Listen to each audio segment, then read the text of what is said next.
عبداللہ بن مسعود رضی اللہ تعالیٰ عنہ آپ ارشاد فرماتے ہیں کہ اگر اہل علم اپنے علم کی حفاظت کریں اور اس علم کو طالبان علم تک اور قدر شناس لوگوں تک پہنچائیں تو اس نور کے پھیلانے اور علم کو پہنچانے کی وجہ سے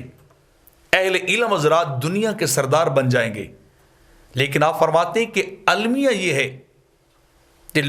اہل علم لوگوں نے اپنے علم کو چھپایا اور اس علم کو دنیا کی کمائی کا ذریعہ بنا لیا ہے۔ وہ قدر شناس لوگوں تک علم نہیں پہنچاتے، وہ طالبان علم تک علم کو نہیں پہنچاتے، بلکہ کیا کرتے ہیں کہ وہ دنیا کی دولت کو کمانے کے لیے، دنیا کے اصول کے لیے، دنیا کے جاہ و جلال کو پانے کے لیے وہ اپنے علم کو پھیلاتے ہیں، اور ان کے اس عمل کی وجہ سے اہل علم کی عزت کم ہو جاتی ہے،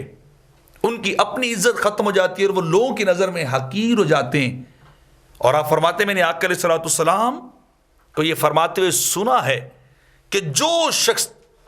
اپنے تمام دنیا کے غموں کو آخرت کے غموں کی نظر کر دیتا ہے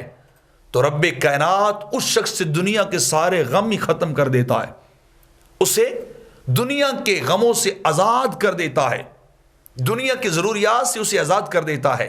دنیا چل کے ایسے شخص کے پاس خود آتی ہے۔ اور میں نے یہ بھی سرکار سے سنا ہے کہ جو شخص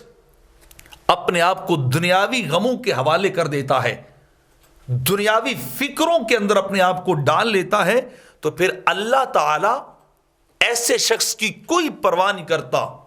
اسے کوئی فکر نہیں ہوتی کہ یہ دنیا کا عاشق شخص چاہے جہنم کی کسی وادی میں جا کے برباد ہو،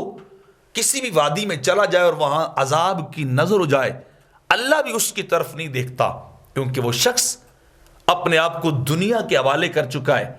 اور جو دنیا سے منہ موڑ کر آخرت کی فکر میں لگ جائے، اللہ اسے دنیا کے ہر غم سے آزاد کر دیتا ہے۔